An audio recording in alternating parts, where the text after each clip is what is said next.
Cette vidéo va t'intéresser si tu veux connaître l'activité des utilisateurs sur la page de ta chaîne. Par exemple, si tu veux savoir d'où viennent les utilisateurs avant d'arriver sur ta chaîne, et depuis la page de ta chaîne, où est-ce qu'ils vont. Tu vas collecter, grâce à Google Analytics, un maximum d'informations sur tous les va-et-vient et sur toutes les activités des utilisateurs sur ta chaîne, et une fois que tu vas les analyser, tu vas pouvoir en tirer des conclusions et améliorer ta chaîne. YouTube te fournit une partie Analytics. Ça te donne énormément d'informations sur l'activité qui concerne les vidéos en elles-mêmes, c'est-à-dire le taux de clic, le watch time, l'apparition dans les suggestions, par quelles recherches sont arrivés les utilisateurs sur telle vidéo, etc. Par contre, tu n'as aucune information sur l'activité de la page de ta chaîne, celle où on voit l'illustration avec tes playlists, les pages à propos, etc. Et grâce à Google Analytics, tu vas pouvoir avoir toutes les informations qu'il te manque. Tu vas pouvoir avoir par exemple le taux de rebond, c'est-à-dire quand une personne arrive sur la page de ta chaîne et repart aussitôt. Tu vas savoir sur quoi clique l'utilisateur une fois qu'il est sur la page de ta chaîne, peut-être une vidéo, ou peut-être le lien vers ta page Facebook, ou le lien vers ton site.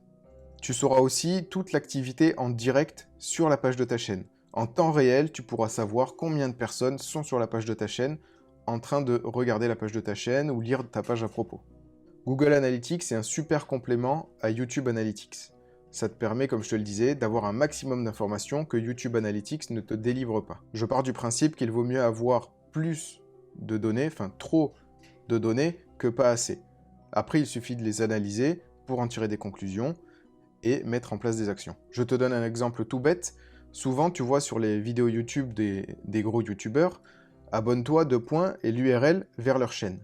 Et je me suis toujours demandé pourquoi ils mettent l'URL vers leur chaîne alors que le bouton s'abonner est juste en dessous et que la description ne s'affiche pas forcément partout quand on partage sa vidéo sur les réseaux sociaux. En fait, je pense que ce lien-là dans la description des vidéos, c'est par rapport à Google Analytics pour savoir de quelles vidéos sont venus les utilisateurs qui arrivent sur la chaîne. Quand l'utilisateur va cliquer sur le lien de la chaîne en description d'une vidéo, Google Analytics va remarquer qu'un utilisateur arrive sur la page de la chaîne et va savoir qu'il vient de cette vidéo-là.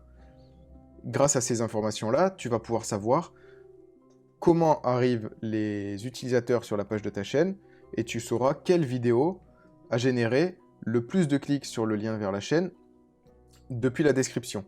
Donc tu vas pouvoir te dire, ok, telle vidéo-là a potentiellement généré plus d'abonnements que cette vidéo-là. YouTube Analytics, bien sûr, te délivre les abonnements en fonction, les abonnements et les désabonnements en fonction des vidéos, mais là, tu vas pouvoir avoir un bon indicateur de quelle vidéo a généré de l'intérêt pour l'utilisateur, c'est-à-dire quand il a cliqué sur ce lien pour aller en savoir plus sur ta chaîne et peut-être pour t'abonner. Google Analytics pour ta chaîne, ça fonctionne exactement comme Google Analytics pour ton site web. C'est exactement le même fonctionnement, c'est-à-dire que ça analyse tous les va-et-vient de tous les utilisateurs. L'utilisateur est allé sur telle page, ensuite telle page, ensuite telle page, ensuite il a quitté, ensuite il est revenu.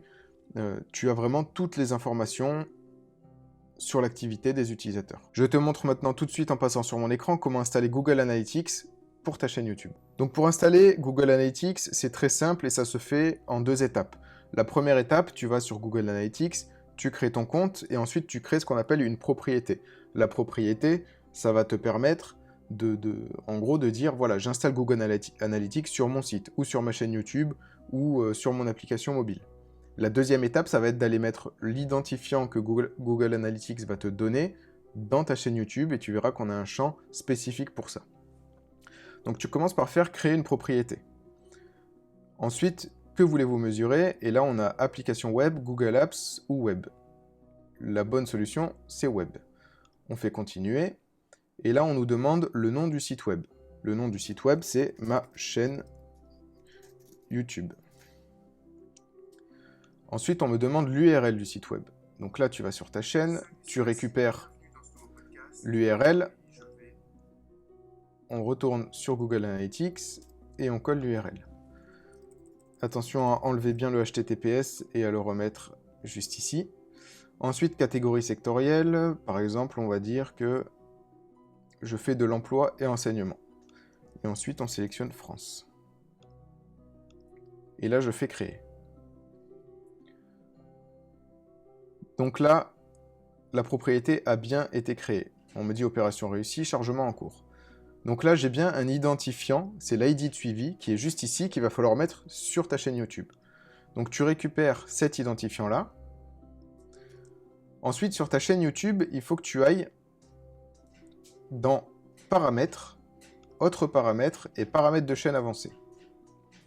Donc une fois que tu es dessus, là tu as ta photo, tes informations, etc. Et tout en bas, tu as un ID de suivi de votre propriété Google Analytics. Et là, tu colles ce qu'on a noté tout à l'heure. Maintenant, on fait enregistrer. À partir de là, Google Analytics a rattaché la propriété Google Analytics qu'on a créée à ma chaîne YouTube. Et une fois que tu as fait ça, tu n'as plus qu'à aller, par exemple, actualiser ta chaîne YouTube et retourner voir Google Analytics. Et normalement, on devrait te dire que Google Analytics a récupéré des données. Voilà, ça vient d'arriver. La propriété a reçu un trafic au cours des dernières 48 heures. Un utilisateur actif actuellement. Donc là, tu peux aller dans l'accueil et tu devrais voir en temps réel tout ce qui va se passer sur ta chaîne. Donc là, si je vais sur temps réel vu d'ensemble, on voit bien qu'il y a une personne sur un ordinateur qui est connecté sur la chaîne.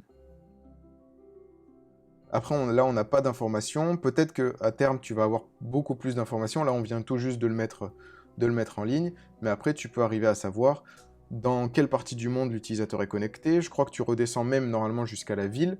Et après, tu as plein d'informations sur la gauche. L'audience, l'acquisition, le comportement. Le comportement, c'est ce qui va te permettre de savoir tout le cheminement d'un utilisateur sur ta chaîne. Donc comme je te le disais, par contre, voilà, c'est Google Analytics, ça analyse que la page de ta chaîne. Tout ce qui touche aux vidéos, c'est dans YouTube Analytics. Ensuite, en général, la page d'accueil, ça se charge à peu près 1, 2 ou 3 jours après. En gros, tu vois jamais le jour même sur la page d'accueil. Donc je te conseille, une fois que tu l'as mis en place, d'attendre quelques jours pour voir l'activité et les courbes qui commencent à s'agiter. Voilà, t'as plus qu'à aller installer Google Analytics sur ta chaîne YouTube. Et je te dis à bientôt. Ciao.